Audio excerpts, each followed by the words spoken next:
I welcome you to the first webinar of AFSA. I think this will be the first of the many that are going to come in the future. AFSA is, as its name indicates, an alliance of over 40 organizations. It's the biggest civil society movement in Africa. Our members work in 50 of the 55 African countries.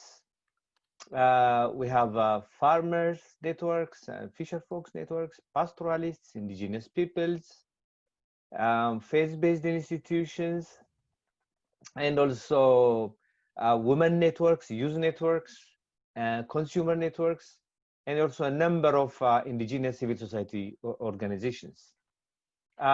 We have two purposes. One purpose is to fight with the corporatization of Africa, African agricultural system, African life. But we are also for something, and that for something is agroecology. We work on seed and agroecology issues. We work on land and agroecology issues. We work on climate and agroecology issues, and we work on citizens and agroecology issues. Our main activities are we do research, to have a strong basis for our advocacy. We do our advocacy. We do also public education, and also we do mobilization of African people for struggle. I'm here basically to introduce AFSA and to welcome you, also to introduce our great facilitator here, Dr. Chris Makolo. Dr. Chris Makolo is a regional director for Africa at World Neighbors. Most importantly, he is the current chairperson of the Alliance for Food Sovereignty in Africa. Over to you, Chris. Thank you very much, Million. May I also take this opportunity to welcome all the participants and the panelists. I just want to put the webinar into context. And the first thing is the framing of the topic. As you can see, it is a statement rather than a question. AFSA is firm that this is the position, that COVID-19 is a wake-up call. The word change might sound a little bit weak, but what we mean here that we require a revolutionary transformation of the policy on African food systems. Now, we are in a crisis. The COVID-19 pandemic has exposed the weaknesses in the global food system. What we call from farm to fork, the chain is very long currently. Can this chain be shortened? In Africa, we have undervalued and underprotected the smallholder farmers. We use the productionist paradigm, that people should just produce. Now, what we need to do is to reconnect the consumer to the production process. As I've said, we are in a crisis, and a crisis has got two major elements. The first element is the danger that the crisis poses, and this danger we need to avoid or evade. The second component of a crisis is what we may term opportunity or lesson. This is, we have to take advantage and exploit the opportunity in order to create something different. All of us may recall these two statements, that it is an ill wind that blows no good. And also another statement that there is a silver lining in every cloud. So a crisis can result in a danger as well as opportunity or lesson. Now, can we use the lesson from the COVID-19 pandemic as building blocks for creating or transforming African food system from being destructive, what it is today, to being regenerative? And if so, How can we begin to do that? Now, to help us kick off this conversation today, we have, we're supposed to have 6, but now we have 5 eminent women and men from the continent of Africa. I'll start with Dr. Lokusang. Dr. Lokusang, we hear from the ambassador, Madame Josefa Sako, the commissioner of your own Department of Rural Economy and Agriculture in the African Union Commission, that in this COVID crisis, food imports to Africa, for example, rice from Asia, have dried up as export bans were put in place by countries worried about their own food security. This clearly demonstrates that fragility of Africa's food dependence on other countries and continents. So the first question, Dr. Lokusang, what guidance is the African Union giving to the member states to reduce Africa's dependence? Can you share some examples? Okay, I would like to first say and to underline that the AU is primarily a policy-making body and provides a platform for continental dialogue for ensuring policy and strategic directions on the major issues that affect the continent and the well-being of its people. Food and nutrition security is definitely one such area of policy. And I would like to add that since June 2014, the Union's rallying point for improving food and nutrition of all Africans has been contextualized in the bold commitment on ending hunger in Africa by 2025. This commitment, among others, has called for member states to accelerate agricultural growth by at least doubling current agricultural productivity levels by the year 2025. Also for cutting to half the current levels of post-harvest losses by the year 2025, and to integrate measures for increased agricultural productivity with social protection initiatives, focusing on the vulnerable social groups through committing targeted budget lines within our national budgets. This I'm quoting from the Malabo Declaration on Ending Hunger in Africa. It's a long name. Malabo is called Accelerated Africa Agricultural Transformation and Growth for Shared Prosperity and Improved Livelihoods. But I'm just giving you highlights of the ones that are relevant to this meeting, the theme of this meeting. Dr. Lokusang, if you may allow me, yeah. If you may allow me to take you back a little, you mentioned that African Countries have undertaken to ensure that food is available on the continent, but you'd admit that the Maputo Declaration and the Malabo Declaration, where African countries are supposed to 10% of their GDP on agriculture, is very wanting, and I think that is part of the problem why Africa is right. Yes.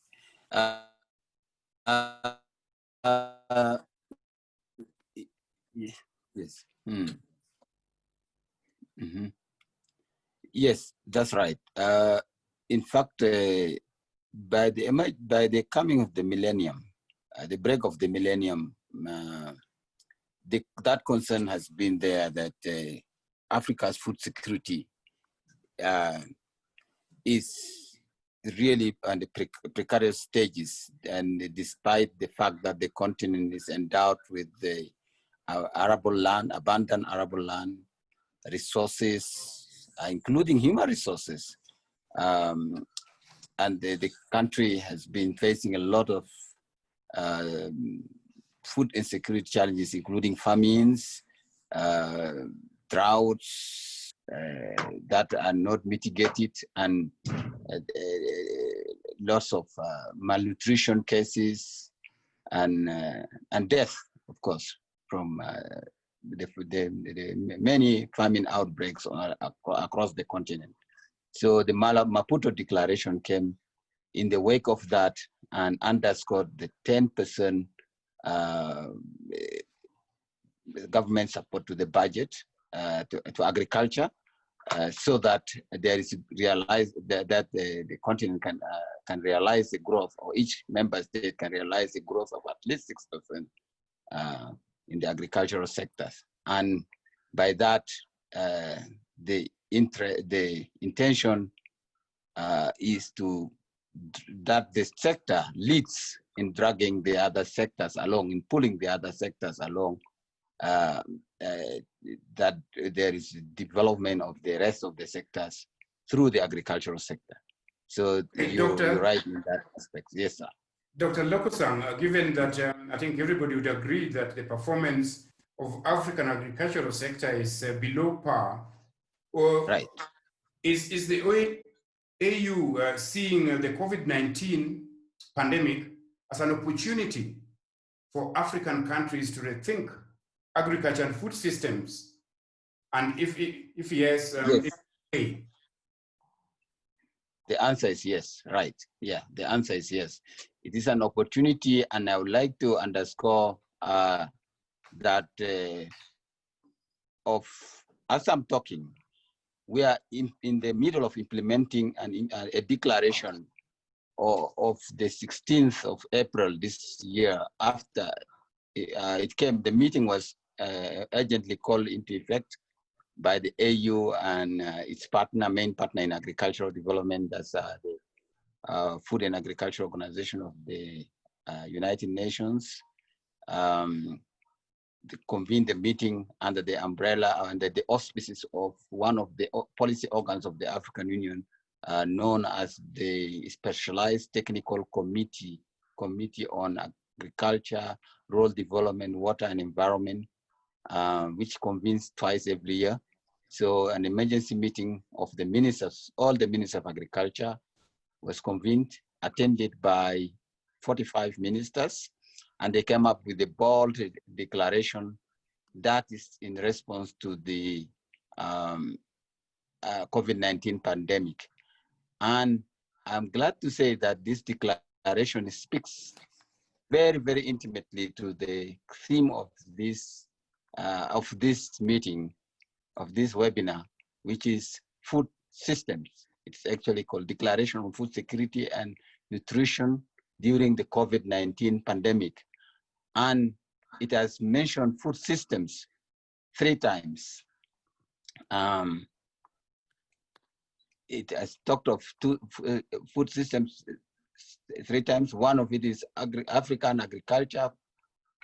Marketing intervention must recognize that all types of food systems, modern, traditional, open markets, I'm quoting from the declaration, and it is urging member states to take this seriously. And it has also recognized other mechanisms like that you in the civil society organizations are very strong at, that is social protection, to be brought in the agriculture and food security very strongly.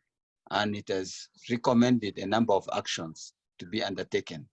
And I say this is an opportunity we take this as an opportunity that has availed itself for rethinking agriculture and food systems in Africa. Thank you, Dr. Lokusang. Pleasure. I know we shall be exploring this position throughout your time is up. I'm sorry, but we shall be exploring that important aspect. Thank you very much for the very insightful responses. Now we go to the second panelist, and this is to Charles Dewa. Charles, you are an expert on African markets, particularly the informal markets that we see in every village, every town, every city in Africa. Now, my first question to you is, In this COVID crisis, where are African people getting their food? And how are these markets, how these market systems coping? Yes, at the beginning of the lockdowns, which were introduced in all African countries, the assumption was that many people would get food from supermarkets, mainly formal markets. I think just soon after the lockdowns, it became clear that supermarkets were not the real markets for ordinary people. The assumption was that even poor people with low income would be able to get into supermarkets and get food. But it became very clear that supermarkets were not coping. Besides, they didn't even have enough food. That's why we saw many queues. It became clear to policymakers that mass markets, informal markets, are the markets for many people in Africa. That's why we saw the relaxation of those markets. In fact, these markets are part of agroecology. As we see the diversity of food systems in Africa, most of the commodities pass through informal markets to diverse consumers. Most urban consumers in Africa, they definitely rely on mass markets merely because of their income sources, as well as the diversity which provides nutrition. So COVID-19 really has presented an opportunity for, can you hear Charles, me? if you'd allow me to take you back a little. Okay. You said that, with the closure of the open air markets, the public markets, people were expected to go to and get their provisions from supermarkets. But supermarkets are not in every village and in every place. So with the closure of the public markets and people are not able to get to the supermarkets, how have they been coping? How have they been getting their food? Yes, it was an assumption that supermarkets were going to be the solution, but it became very clear that local markets, local communities, and even production zones are the sources of food. That's why we see many people now are relying on their own local markets and production zones. By the way, I think you understand that the lockdown is actually restricted the movement of people and food. Most African countries rely on public transport, long distance buses, which were also locked down, which means food movement has also been restricted. But then, as you know, markets have their own way of coping with challenges. We now have night trading, we have barter trading, even roadside markets are increasing across much of Africa, as well as cross-border trade. There's a lot of trading of food between Mozambique and Zimbabwe, South Africa and Mozambique. Many of these countries, even Uganda and Kenya, even if we have borders that are official borders, we have seen an increase in a lot of trading across borders, even bypassing some of the lockdowns like roadblocks. That's how the mass market is coping, because people have to survive, people have to live. They don't depend on formal markets. This has become clear to many countries. Thank you very much for that. You see that COVID-19 interrupted those markets. Now, what kind of opportunities do you see for restructuring the informal markets as a result of COVID-19? What opportunities exist for restructuring these markets?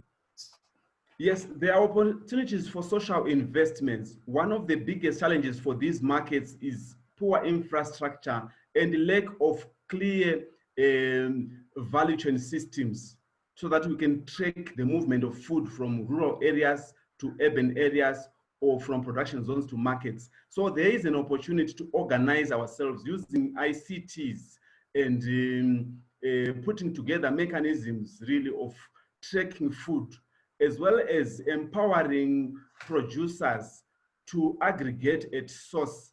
Because one of the challenges in Africa is farmers travel more than 100 kilometers to the market, which is only in the city. But we think there's an opportunity now to aggregate at source in production zones where food can be really put together, and then opportunities for processing can happen at source.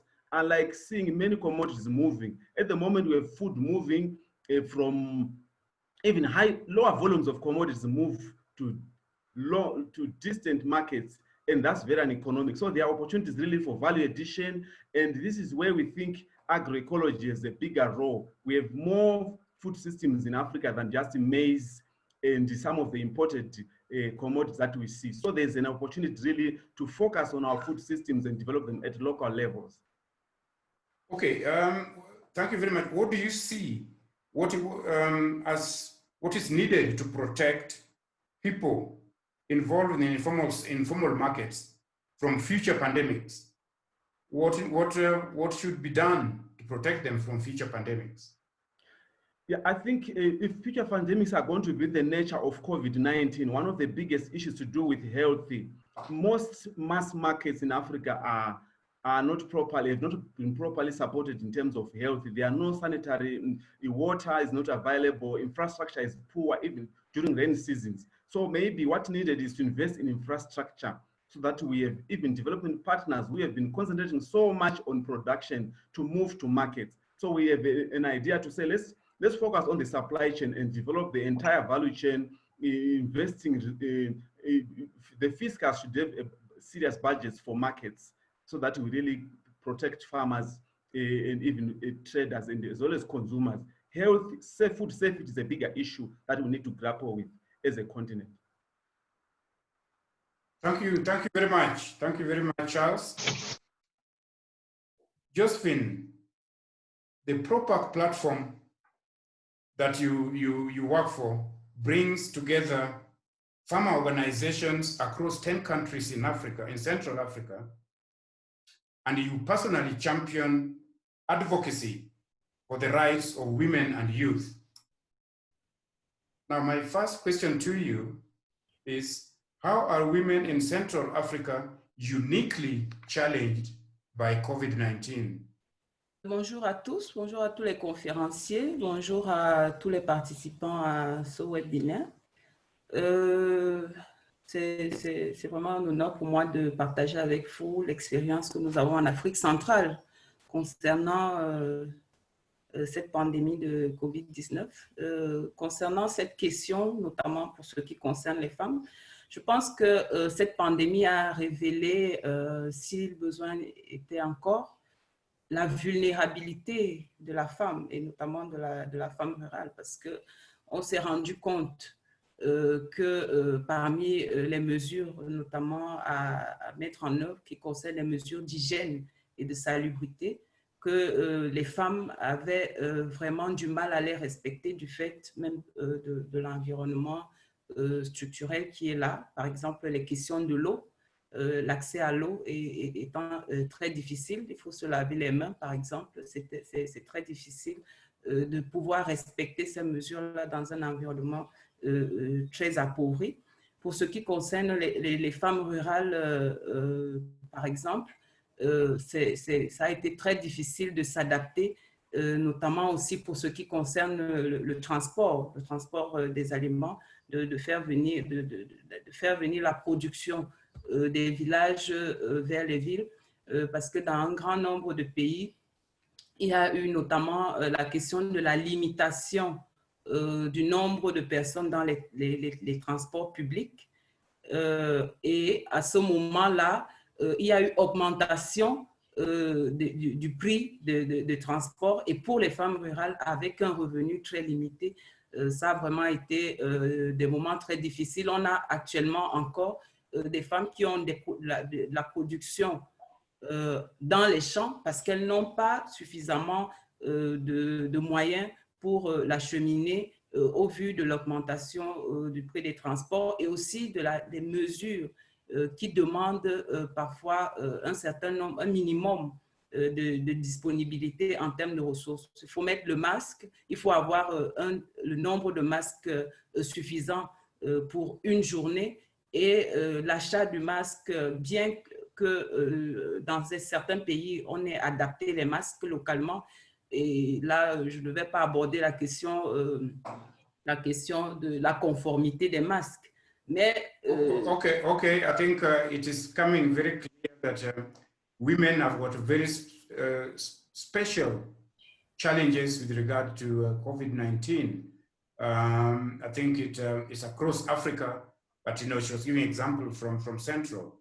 Now, I want us to go into the impact that this pandemic has had on young people and how they are coping, the youth. Alors, au niveau des jeunes, on a, vous savez que dans beaucoup de pays, il y a eu l'arrêt de l'école. Donc, beaucoup de jeunes se sont retrouvés pour des familles rurales, se sont retrouvés dans les villages à s'impliquer dans les activités agricoles. Maintenant, l'autre chose, c'est de pouvoir, pour ce qui concerne le secteur informel, continuer à mener des activités qui subissaient un grand nombre de mesures barrières parce que dans les économies en Afrique centrale, on a beaucoup d'informels et beaucoup de mesures barrières qui justement demandent la mise en œuvre et l'utilisation d'un certain nombre de ressources que souvent les jeunes n'ont pas. Par contre, on a peut-être un impact positif avec l'utilisation des nouvelles technologies qui a offert l'opportunité de formation à distance et aussi de communication à distance. Okay, so it would appear that, you know, for the youth, even opportunities came up because they are technologically, you know, savvy, and you know that is, like I said, you know, there's a silver lining in every cloud. So that is the silver lining on the cloud of the youth. Now, just as to finalize, Josephine, how does this all, you know, play out vis-a-vis migration situation and conflicts? How do you relate the COVID-19 to situations of migration and conflicts? Au niveau de l'Afrique centrale, il y a eu un grand nombre de pays qui ont eu à fermer leurs frontières, ce qui pose problème pour certains pays comme le Cameroun notamment, parce qu'il y a un grand nombre de citoyens de pays qui travaillent dans d'autres pays et ça fait que ça a eu un impact en termes d'accroissement peut-être de la masse de personnes sans emploi aussi, parce qu'il y a des jeunes qui migraient vers les autres pays pour se trouver du travail et avec les frontières qui sont fermées, on a un grand nombre de personnes qui sont sur place. Par contre, pour ce qui concerne les conflits, à l'intérieur des pays, on a remarqué une certaine accalmie. Je vais prendre au niveau d'un pays comme le Cameroun, la situation au niveau du nord-ouest, peut-être avec le fait que les armes ne circulent plus autant, il y a eu une certaine accalmie en termes de conflits et pour certains cas, plus de négociations, plus de dispositions des uns et des autres à dialoguer. Merci. Okay, she has mentioned, I mean, Josephine, you have mentioned that the youth used to cross over the borders into other countries. Now, what of the ones that had crossed over into the other countries and then the borders are closed and there's no work for them in those foreign countries? Do you know how this has affected them? Because they can't come back to their countries and they don't have anything to do to earn income in the countries where they are domiciled.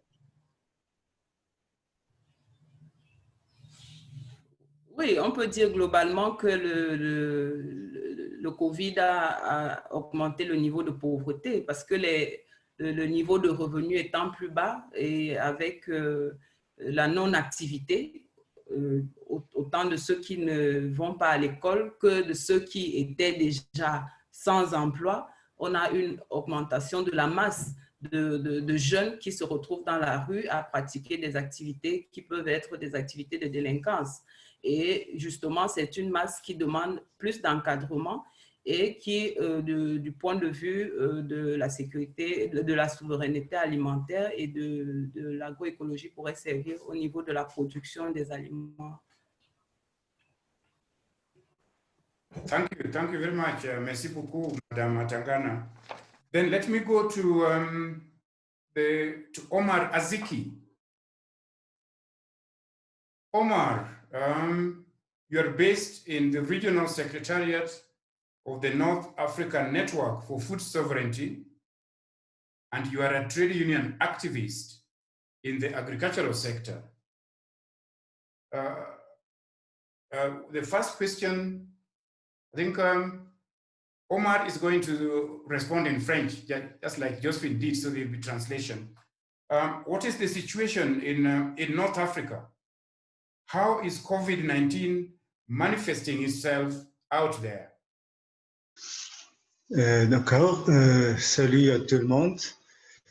Et merci pour l'AFSA de nous avoir donné cette opportunité de partager avec les différentes sous-régions de l'Afrique par rapport à cette situation exceptionnelle de COVID-19. Donc, en Afrique du Nord, on assiste à une montée des cas confirmés de Covid, mais aussi au nombre de décès. On est jusqu'à hier, on est déjà à 5250 décédés, donc sur un total de 12 900 en Afrique, sur le total d'Afrique. Donc on est déjà, l'Afrique du Nord représente à peu près un peu plus de 40% du nombre de décès par Covid-19 par rapport à toute l'Afrique. Et donc c'est déjà très très important. Et c'est surtout en Égypte et en Algérie qu'il y a un grand nombre de décès.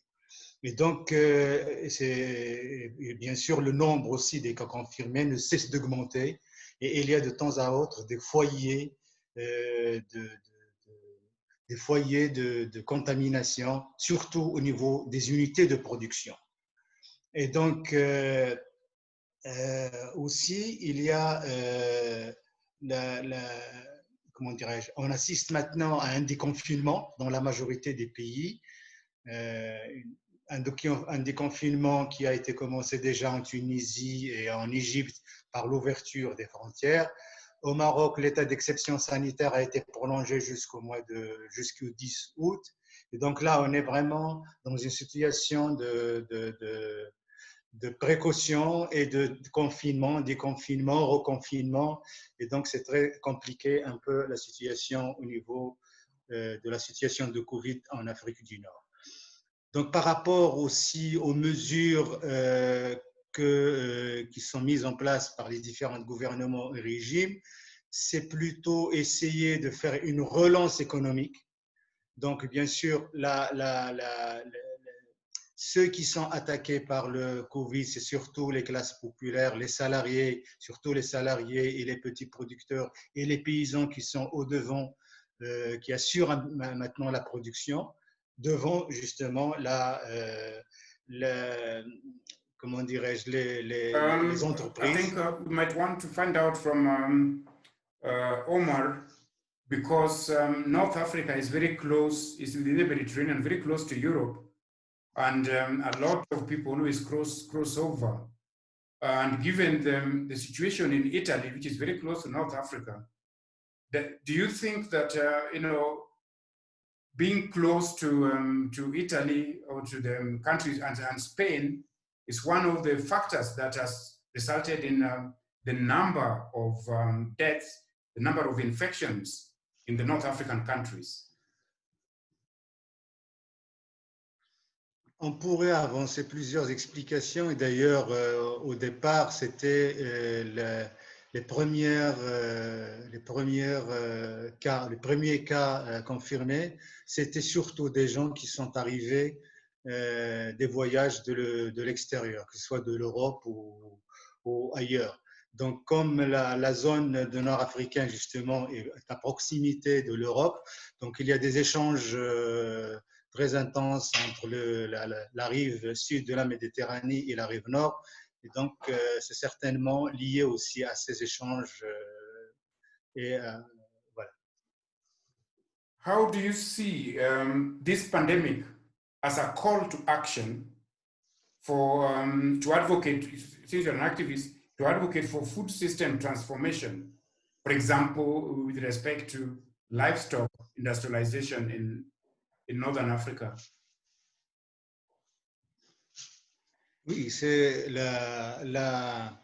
Covid-19 a bien mis en évidence tous les problèmes dans nos pays, à savoir justement la dépendance alimentaire, la destruction, enfin le processus de l'appauvrissement de la petite paysannerie, l'augmentation de la pauvreté, etc. Donc un ensemble de problèmes structurels qu'on a hérités depuis l'indépendance, depuis le colonialisme et puis à partir de qui a été suivi par les politiques libérales, etc., le programme d'ajustement structurel des années 80, l'ouverture commerciale selon les dispositions de l'OMC et tout ça. Et donc tout ça, ça a été mis maintenant beaucoup plus en évidence par le Covid. Vous savez que la région de l'Afrique du Nord et la région arabe globalement a connu des soulèvements populaire depuis déjà la fin de 2010, suite d'ailleurs à la crise alimentaire de 2007-2008, et que voilà, et la crise économique globale qui a fait que les populations de la région ont mis en évidence ces différents problèmes structurels. Aujourd'hui, les revendications de ces populations qui étaient dans la rue sont beaucoup plus actuelles aujourd'hui. C'est-à-dire aujourd'hui, il faut penser comment assurer notre souveraineté alimentaire, c'est-à-dire assurer à ce que les politiques agricoles soient concentrées sur la production des besoins alimentaires de base, sur la sauvegarde de la petite paysannerie et des ouvriers agricoles, des petits pêcheurs et des petits pastoraux, c'est-à-dire la grande base qui produit aujourd'hui l'alimentation et qu'on trouve aujourd'hui qui sont marginalisés par la politique officielle mise en place par les différents gouvernements qui ne visent qu'à subventionner les grandes entreprises pour l'exportation des produits pour les marchés à l'extérieur. Donc aujourd'hui, c'est une occasion pour nous de réfléchir surtout au niveau d'en bas, parce que là, aujourd'hui, on assiste à des solutions, à des réponses au niveau des gouvernements et des régimes en place maintenant, c'est l'endettement. On voit que la seule réponse aujourd'hui au manque de financement, on voit l'endettement, bien que l'endettement, et d'ailleurs l'endettement, c'est lié aussi à des programmes, à de nouveaux programmes d'austérité, comme on connaît très bien, qui vont affecter la vie des générations futures. Et donc, ils vont affecter aussi tout un ensemble de structures économiques dans nos pays. La deuxième chose aussi, c'est les accords de libre-échange. On continue aussi à faire de l'ouverture commerciale un choix, alors que par exemple, si on regarde les APE en Afrique, on voit bien le désastre qu'ils ont fait par rapport aux populations de l'Afrique et on continue à faire promouvoir les accords de libre-échange, comme par exemple la zone de libre-échange continentale africaine aussi, qui est mise en avant aujourd'hui par l'Union africaine. Donc, toutes ces politiques-là, c'est encore beaucoup plus d'ouverture pour les multinationales qui vont arriver avec des produits subventionnés et qui vont détruire nos petits producteurs, qui vont détruire notre petite paysannerie tout en introduisant des produits qui ne s'adaptent pas à notre écologie, à notre environnement. Et donc là, c'est justement deux approches, si on veut dire.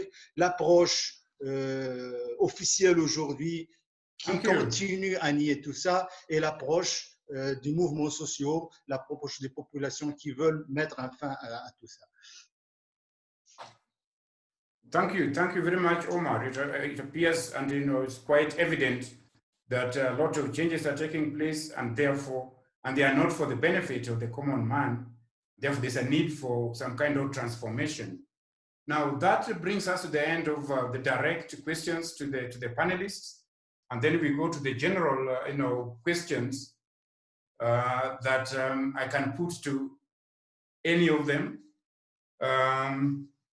The first one is, okay, despite the growing recognition of Africa's dependence on external sources of food and agricultural inputs, we see African governments doubling down on green revolution technology and rushing to import agrochemicals, fertilizers, pesticides, hybrid seeds, and GMO seeds in an effort to support African farmers to produce more food.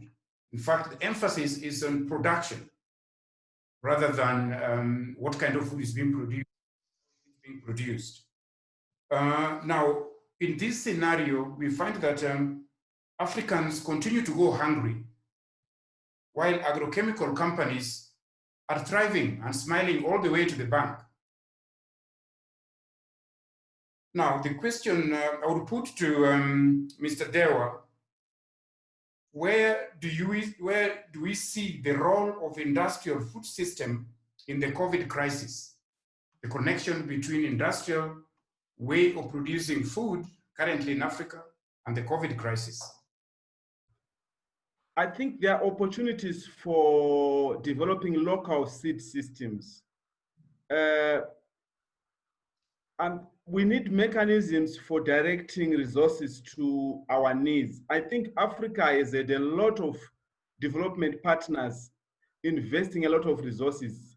In almost every country, we have several NGOs that are into agriculture.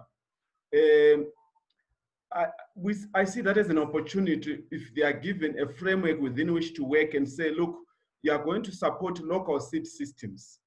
Yes, we have private companies. But Charles, before we get into the opportunity, I'd really like you to give us the connection between the current system, that is the industrial system of producing food. Has it got anything to contribute to that has led to COVID-19? Is there any connection at all? Yes, yeah, there could be a connection. Of course, the jury is out in terms of whether we need to conduct research to really see, to pinpoint the real connection. But I'm sure because we have become so used to, because industrial agriculture has a long history in Africa, I'm sure, and it has developed its own roots. And even if you look at the dependence of rural areas on cities, where chemicals come from, where a herbicide, acaricides for livestock, they all come from cities to rural areas. So there is definitely a connection that needs to be examined and say, how do we break that? It's not easy because there's a lot of hegemony involved. There's power. As you know, these big corporates, they've got their own, they've got deep pockets. And given the nature of our economies, it's not easy for our policymakers to reject support that comes from those with deep pockets. But I'm sure it's an area that we can look at really critically. Thank you very much, because it appears that industrial mode of production in agricultural systems hardly supports small-scale farmers. And in Africa, small-scale farmers are the backbone, and industrial mode of production just bypasses them. Policies don't support them. Now, I would want to, in the same line, address this to Dr. Lokosan. What is the African Union and its member states doing to reduce dependence on these inputs, the imported agricultural inputs? Yeah, it's a good question. We, of course, it is not African Union doing, but the member states, we recommend and we urge member states to do what you are asking, that is to give inputs. The declaration that has just Ministers of Agriculture that met recently and came up with the declaration have recommended inputs, and input support is one of the areas that has been recommended to member states to pursue as an intervention area, so that our farmers, particularly small-scale farmers, smallholder farmers, do not get the difficulty of where to get this in a pandemic like this. Most of them usually depend on what is imported on within the other member states by cross-border trade, transportation, and so on. this is not likely to happen, and it's already been experienced in the midst of the pandemic. So this has been put as one area of intervention that I can tell you as one of the areas that including is ensuring that outbreaks, that as the outbreaks unfold, food and agricultural systems activities are carefully monitored and assessed, and all engaging actors are timely and transparently informed and well advised to pursue their that. And the area thank of you, thank you, Dr. yeah, so this is being taken care of by the minister. Yeah, welcome. Do you have any examples of countries in Africa that have taken that the input issue very, very seriously and are not relying on imported inputs? Are there examples at all from Africa at the moment? Yes, there are, and I can reveal that recently the chair of the ministerial body that is just met recently, and it's going to meet again, by the way, on the 27th of this month to discuss the impact of measures of the were taken by member states like inter-African and inter-regional trade and so on. The chair, who is the Minister of Agriculture of South Africa, revealed concrete plans that they are undertaking to increase input support for along the value chains, to improve value chains of the particularly smallholder farmers. So indeed, this is already a concrete example of a country that's undertaking, doing something to mitigate the effects of the pandemic or potential impact of the pandemic on small-scale farmers or on agriculture in general. Yeah. Thank you. So the connection, the interplay between industrial agriculture and what Africa is suffering at the moment comes out very, very clearly, and is one of the reasons why we need to look at food systems in Africa and African food policy. Let's go to another.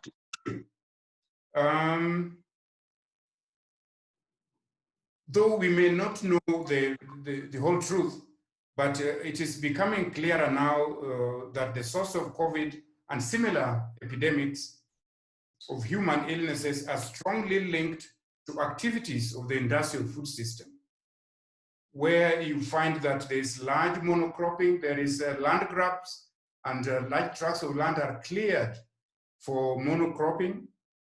We have intensive livestock production. For example, injecting livestock with medicines, particularly antibiotics, so that they can pop off very, very quickly, and also biotechnology. These are part of the reasons why zoonotic diseases are invading human habitat. Now, in COVID-19, we see a world that has clearly failed even to heed to Pope Francis. He gave what we call an encyclical, which is a message that normally comes from popes over time. And the one that came out in 2015, titled Laudato Si, which simply means praise to you, where the Pope addressed issues that we are grappling with at the moment. Now, and he said, a technology which is severed from ethics will not easily be able to limit its own power. Now, I would want to address this question to Josephine. In a global food system, largely controlled by profit-motivated mega corporations, is technology now out of control? Are we being controlled by technology at the moment instead of the other way around? And what are the implications for food sovereignty?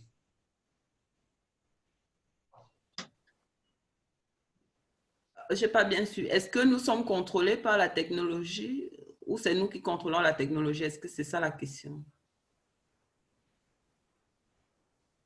Okay.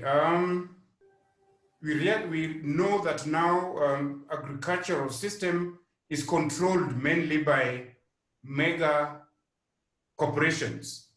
They are the ones who are doing research. They are, there's the gene editing, there is GMO production.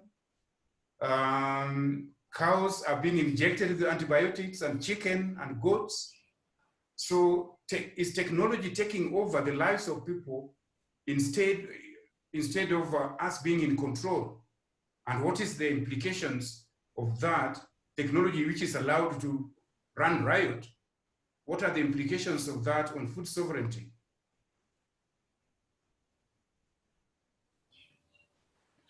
Alors, je pense que nous sommes autant contrôlés, nous, en tant qu'acteurs, les uns et les autres se disent probablement que c'est eux qui contrôlent la technologie.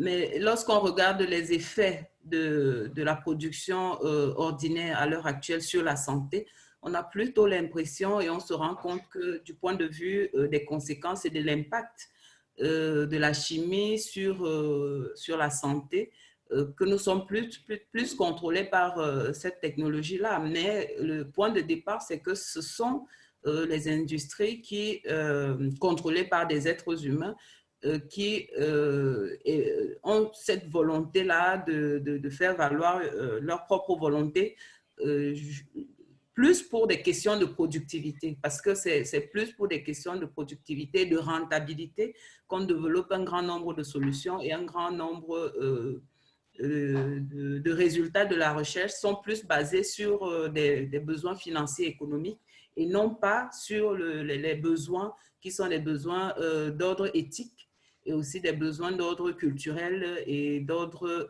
de souveraineté des États par rapport à leur propre alimentation et aussi par rapport à la question de la nutrition. Parce que quand on parle aussi de la souveraineté alimentaire et des questions qui ont rapport justement à l'industrialisation, qui est un domaine qui est dominé par un certain nombre d'acteurs qui mettent ainsi en œuvre leur monopole sur l'ensemble de la société à travers différents pays et différentes pratiques qui amènent les producteurs, même notamment avec la question de la semence et des OGM, à dépendre de ces industries-là. Donc, dire que nous dépendons de la technologie, oui, lorsque nous laissons notre alimentation être dominée par des industries qui ont pour seul leitmotiv que l'économie, que le financier, que la productivité, aux dépens de la santé humaine, aux dépens de l'éthique et aux dépens même du petit producteur. Parce qu'il faut se dire que l'agriculture familiale a cet avantage-là, qu'il a ses aspects culturels qu'il intègre, qu'il a ses aspects artistiques et l'agriculture, l'agroécologie est un... Okay, it is increasingly clear that this biotechnology and other stuff actually undermine food sovereignty, because food sovereignty is a very democratic system of decision making, what to grow, how to grow it, and what kind of culturally appropriate foods that we should consume. In fact, the technological advancement in agriculture reminds me of a science fiction.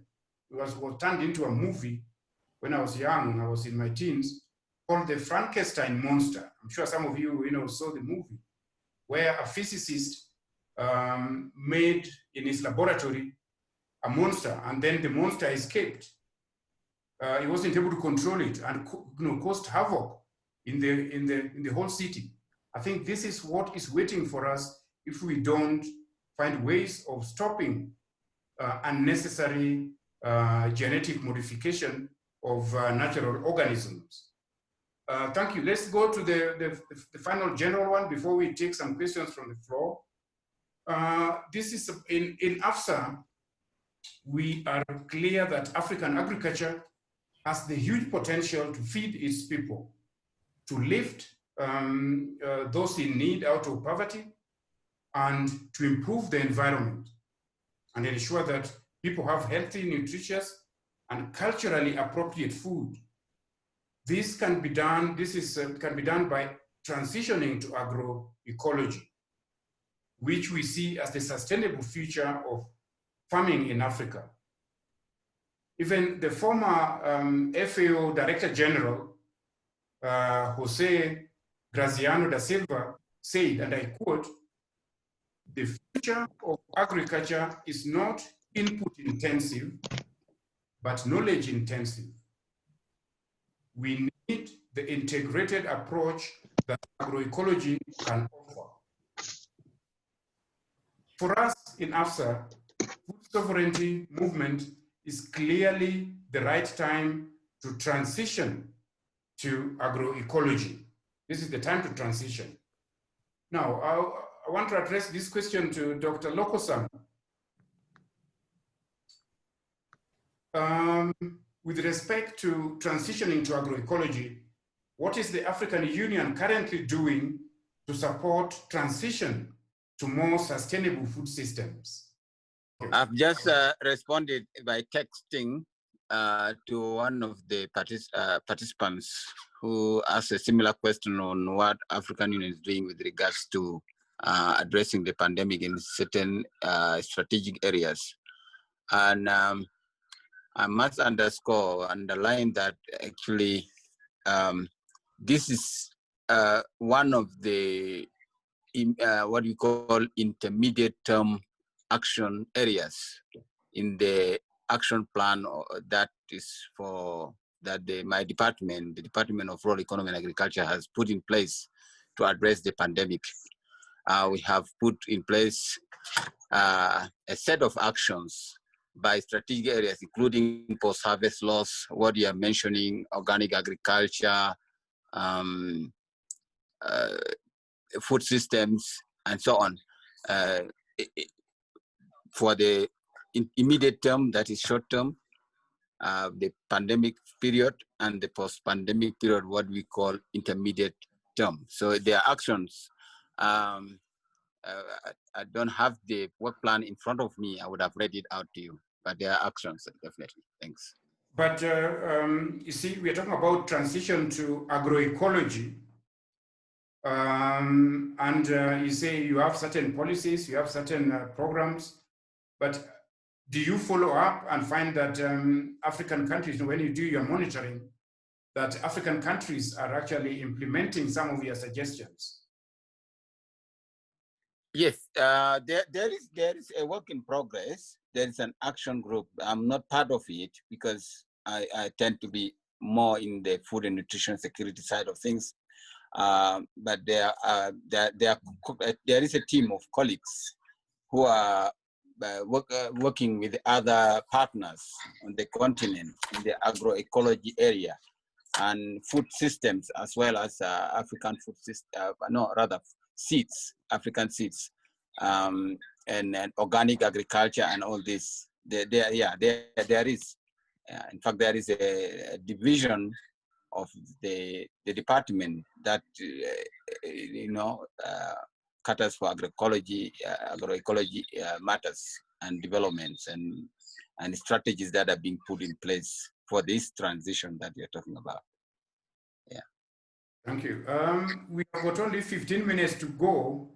So after being a democratic institution, I would want to ask the participants if we could overshoot by a couple of minutes instead of, because we had planned to stop at exactly after 1.5 hours. I'm requesting that. Now I'm told that Monica Yato has rejoined us. So at least she can answer at least one question. Monica, are you there? Hello, everyone. Oh, welcome back. Thank you, thank you. I'm in Kajiado, pastoral land, poor network. Okay. Now, you are a passionate advocate for the rights of pastoralists in Eastern Africa.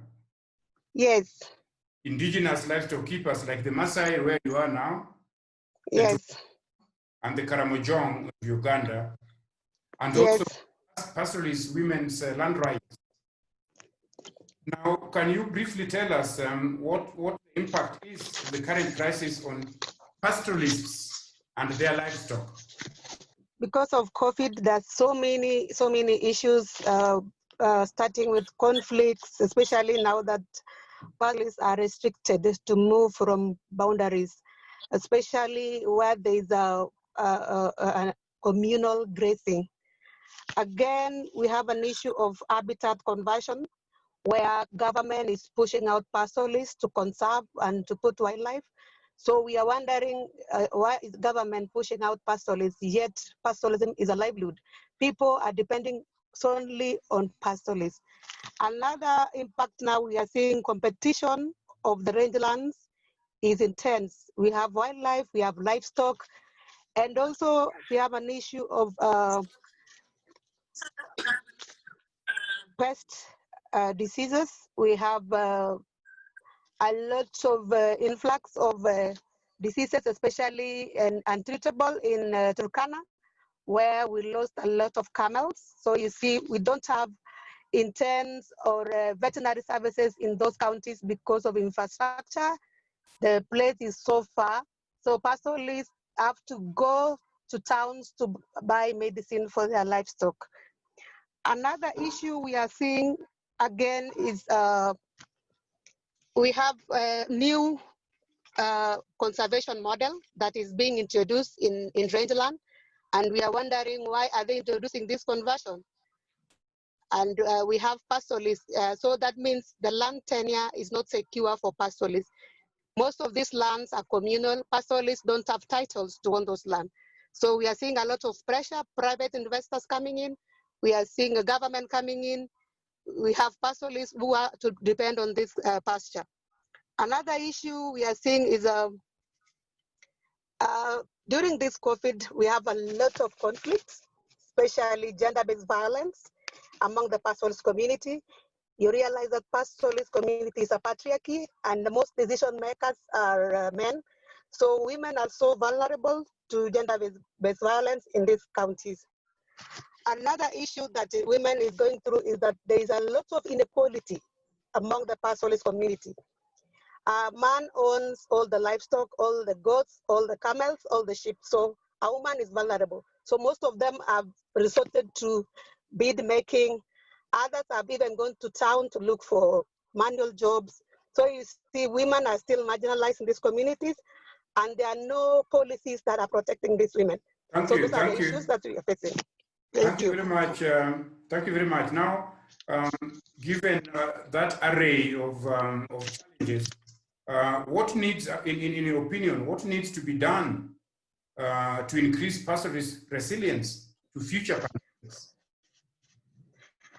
We need more advocacy and lobbying internationally, regionally, and even at the national level.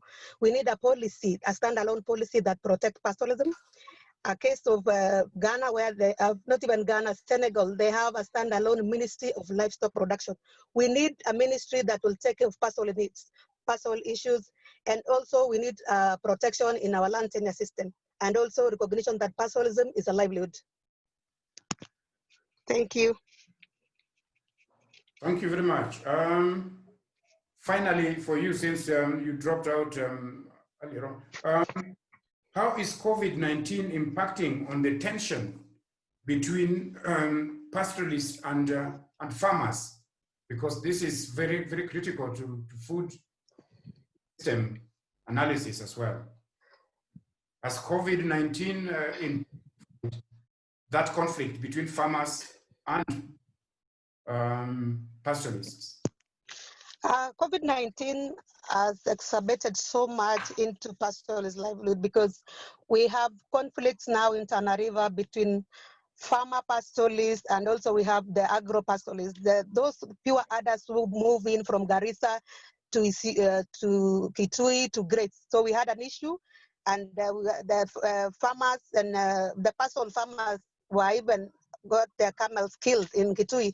So there is a lot of conflict and tension now because of that. And you see there is restriction of movement. So Garissa pastoral cannot come to Kitui because there was a cessation and there was a lockdown. Also at night, they cannot get night because there is a curfew and there is a lockdown. So it is really crazy, especially in hot areas like Somalia, which other region, Chad, the Sahel region where there is a lot of it. So pastoralists have to graze at night at around 3 a.m. in the morning. So, and the curfew time in Kenya is between 5 and 6 and now extended to 9 p.m. So it is tough for them because they have to go for long and then they have to come back. So the animals now graze for a minimal time. So there's a problem there. Thank you very much.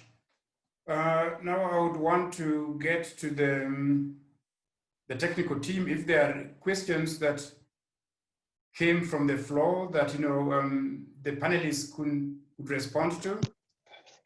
What does a COVID-19 resilient system looks like? I'll start with Charles. You want to respond to that?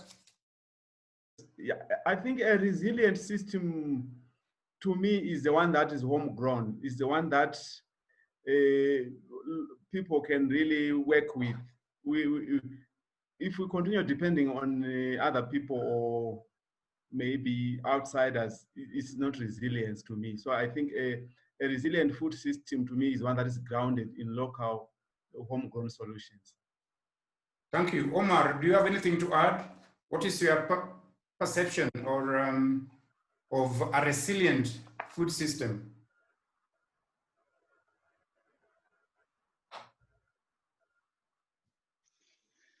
Oui, je crois que pour instaurer un système résilient, donc nous, on défend justement la souveraineté alimentaire. La souveraineté alimentaire parce que c'est une question éminemment politique. Ok, donc on pourrait avoir des expériences d'agroécologie, des expériences il y en a une infinité à l'échelle du continent africain, mais quand on n'a pas une solution politique globale au niveau national et qui se décline aussi à l'échelle régionale, on ne peut pas avancer. Parce que là, on est dans un système qui est dont la mainmise est pour les multinationales, pour les grandes entreprises, qui limite le champ des systèmes résilients. Donc là, quand on voit aujourd'hui les différentes solutions proposées pour le Covid-19, on voit très bien que le temps est bien plus posé sur les grandes entreprises de commercialisation, de production, d'exportation, alors que ceux qui nous nourrissent, vous l'avez dit, la majorité des petits paysans, des ouvriers agricoles, des pêcheurs, etc., sont très, très marginalisés. Et donc, si on n'a pas, c'est pour ça que nous, on pose la souveraineté alimentaire comme un système social, global, politique, pour justement poser c'est-à-dire d'abord poser la question sur ce qu'on veut produire, comment on pourrait le produire. La question de la terre aujourd'hui, elle est posée d'une manière très, très aiguë. On assiste aujourd'hui à l'échelle de l'Afrique à un accaparement de terres terrible. Et d'ailleurs, elle est suivie par des lois, elle est suivie par une pression au niveau des institutions internationales pour changer les lois coutumières dans l'ensemble des pays africains. On assiste à un pillage des ressources de l'eau et différentes ressources liées justement à la production. Donc, c'est difficile de dire aujourd'hui qu'on pourrait mettre un système alimentaire résilient dans ces conditions si on n'a pas cette conception globale d'un changement de société basé sur la souveraineté alimentaire qui sera justement guidée par la majorité des producteurs directs. Et la deuxième chose, c'est qu'aujourd'hui, on a beaucoup des expériences, mais on n'a pas d'espace pour faire avancer ces expériences, pour les faire discuter.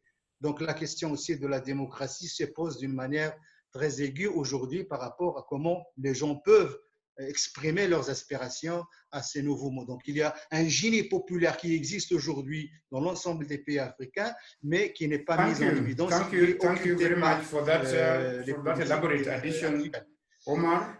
I think it is coming very clearly that it has to be homegrown. I mean, because even the system is very resilient. So in our food systems, if we can mimic the natural ecosystem, then we would learn what resilience is all about. There are suggestions. I can see that some of the questions could be answered directly by AFSA in our social media platforms and others. So unless we know one or two questions that are general that the panelists can address before we begin to wrap up. Yes, we have one from Lucy Tettigan. By the time we have scarcity in fish resource, actually, and during the pandemic, our government has allowed foreign boats to come and overfish in African waters. So my question is how African Union can make pressure on our government. So this is a scandal that people have not enough fish, and population need fish for food sovereignty, but at the same time, our government allowed foreign boats to come and overfish in our waters. This is a very big scandal. And I think that the African Union have to do something about it. Thank you, Lucy Tettigan. I know you're very passionate about the fisher folk. It is equivalent also to them, the land grabs, where they come and grab land and grow biofuels and whatever. So I think initially you had addressed the idea of the overfishing by foreigners. What is the position of AU on this? Dr. Loko-san, are you still there? Thank you, Lucy. This is a very pertinent question, and indeed an area that is of recent concern. I'm aware of high-level meetings that has touched on the issue of overfishing or some encroachment into our marine areas, maritime regions, and countries along the coastlines of Africa and the small islands have complained bitterly, and because this is a major area of food security particularly for small holders in the fish industry, that will jeopardize their livelihoods and indeed inflict a lot of poverty. But all I can say is that yes, there is a policy area, and you know that there was a summit, one of the extraordinary summit, I think held in Togo, in Lomé, a couple of or 3 years back, on the issue of blue economy. And as I'm talking to you now, the AU is in the process of honing a program, or actually a division within its structures, within the Department of Rural Economy and Agriculture, to look at matters of blue economy, and which is general, of course. It includes also maritime transport and so on. But the issue of fish in particular is receiving attention, as we have stakeholder organizations that have this issue of fish. The African Union Development Agency, NEPAT, has a component of fisheries and blue economy, and programs have been developed, work plans in that to address these particular issues, and touching on the smallholder farmers.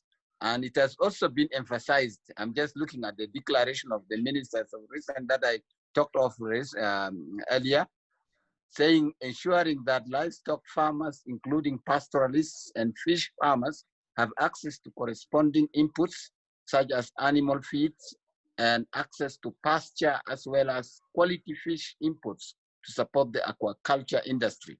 So this this is an area that has been added, is included in the declaration and the intervention areas that member states must look into.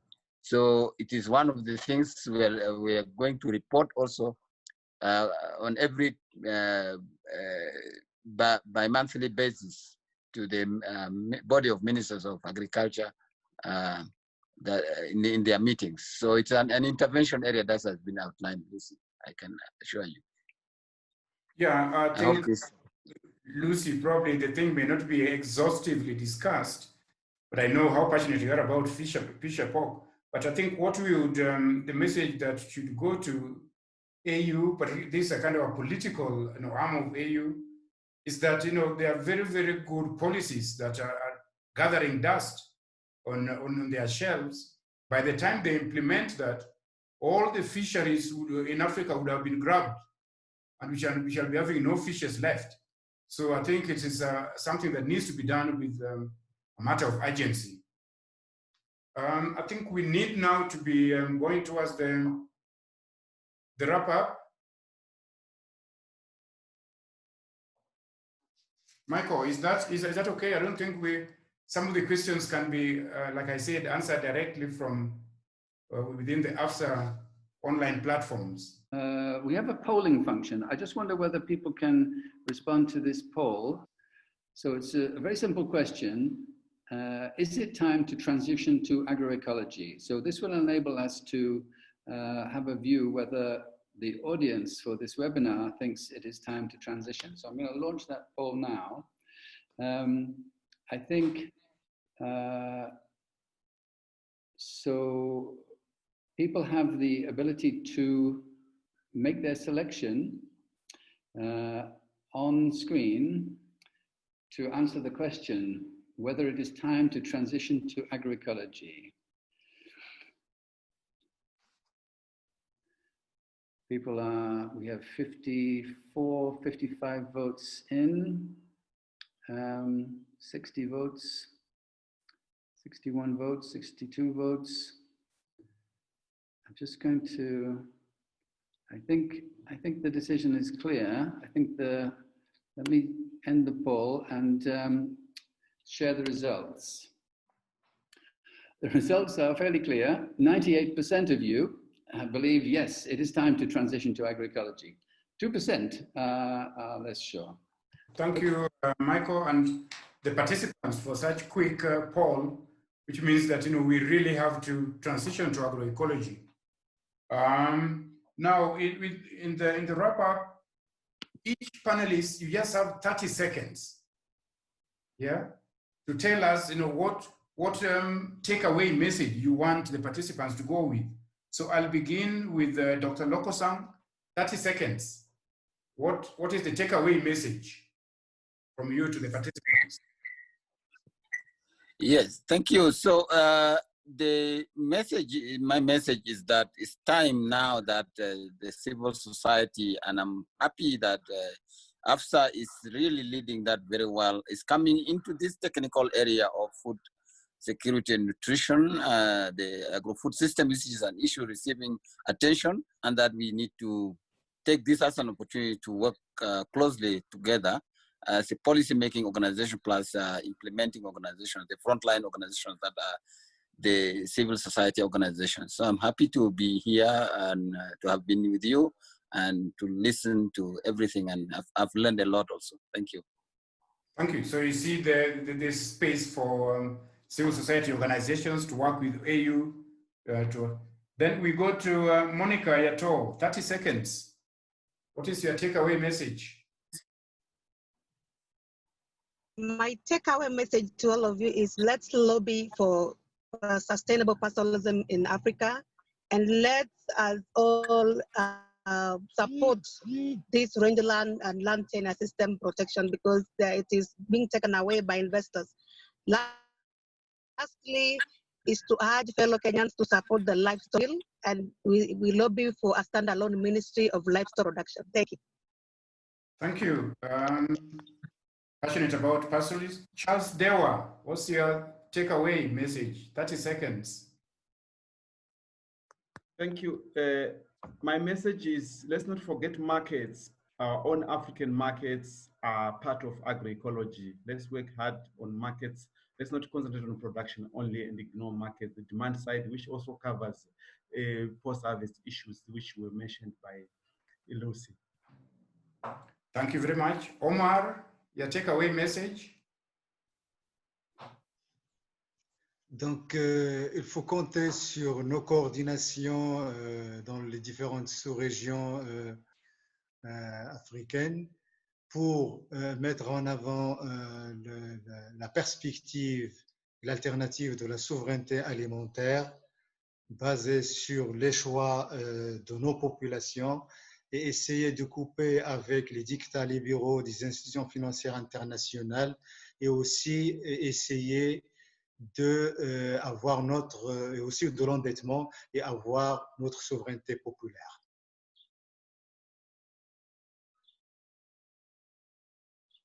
Thank you. Josephine Atangana, your takeaway message? Oui, je pense que le message que je laisserai en ce moment, c'est vraiment la nécessité d'une volonté politique forte.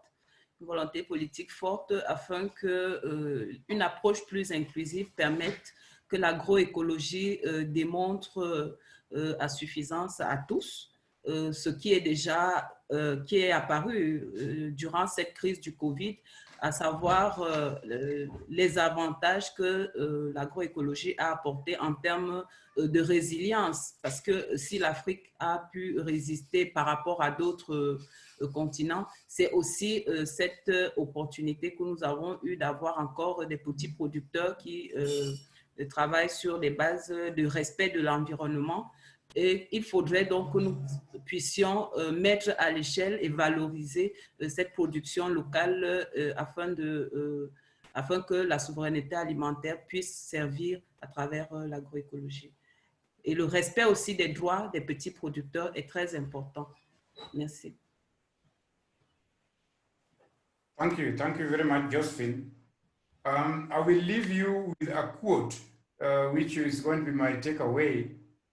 And it's from William Shakespeare, the great British writer. And I quote what he said in one of his plays.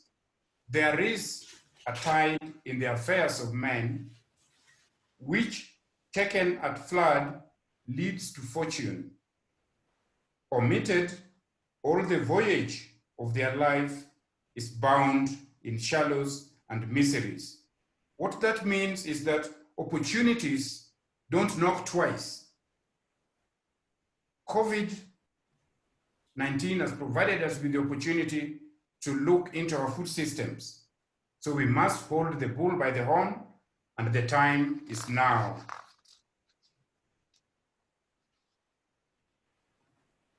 We are closing down. We are ending our webinar.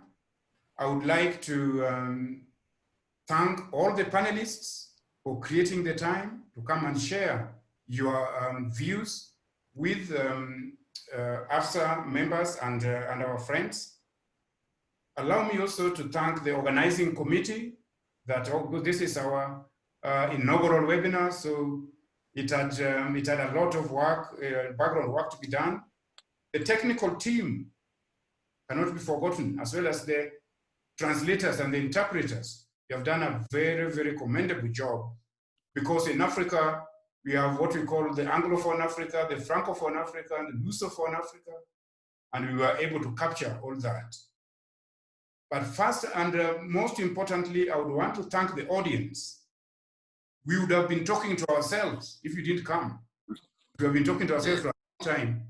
This is how it is time that we conversed and communicated with you. Thank you very much for registering and for attending. Now the webinar has been recorded and will be shared online for those people who want to listen to it in greater detail. So on behalf of our members, the board, AFSA board, and the secretariat, I wish you the best in whatever you do.